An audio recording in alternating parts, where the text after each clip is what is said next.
Il y a donc une espèce de consensus que nous allons finalement tirer et selon lequel le problème est partout dans le monde. L'entreprise a été incapable de gérer une crise. Elle a été incapable de gérer une crise parce que toute l'entreprise, on va dire à travers le monde, elle a subitement découvert qu'elle avait un sérieux problème de liquidité.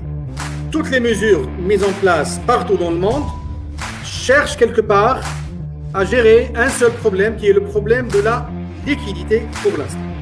Nous avons effectivement une espèce de phasage dans les problèmes que nous allons rencontrer et le premier auquel ont fait face tous les gouvernements et tous les États à travers leurs armes ou leurs démembrements qui sont généralement les banques centrales et par ricochet les banques commerciales, les banques privées, permettre aux entreprises de ne pas tomber d'un seul coup. Donc là, nous sommes quelque part d'accord sur le fait qu'il y a une très grande fragilité au sein du tissu entrepreneurial africain de façon générale. Cela me fait quelque part comprendre que finalement, nous pensions que nous avions quelque chose comme ça. Nous pensons que nous avions des Ferrari, des entreprises qui marchaient très bien. Et subitement, on se rend compte que ce n'est pas le cas en fin de compte. Et que ce que nous avons in fine, c'est plutôt ça. On va dire des bagnoles qu'on pensait très intouchables, très polides, très solides, mais qui finalement atteignent leurs limites.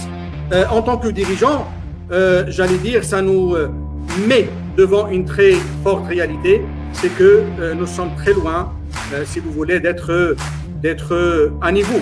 Et c'est la raison pour laquelle il me semble que tout dirigeant trouverait aujourd'hui dans le contexte du Covid et du post-Covid des questions à se poser, j'allais dire des questions existentielles, des questions fondamentales pour justement voir jusqu'à quel degré il est capable de s'en sortir. Le dirigeant, à mon avis, aujourd'hui sa situation se présenterait comme ça. Il est quelque part perdu. Il réfléchit. Il se rend compte qu'il n'a finalement pas eu le temps, la capacité de préparer l'entreprise même à des plans B ou des plans C où tout ne marcherait pas.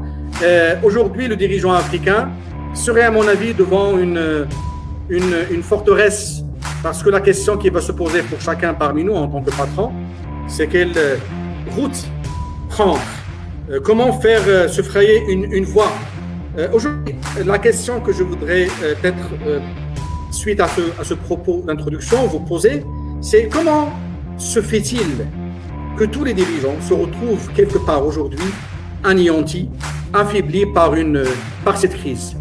Pourquoi on n'aurait pas eu un schéma parallèle selon lequel 90% seraient capables quand même de gérer 2 mois ou 3 mois de passage à vide, et que finalement tout le monde tombe? Donc une question assez fondamentale.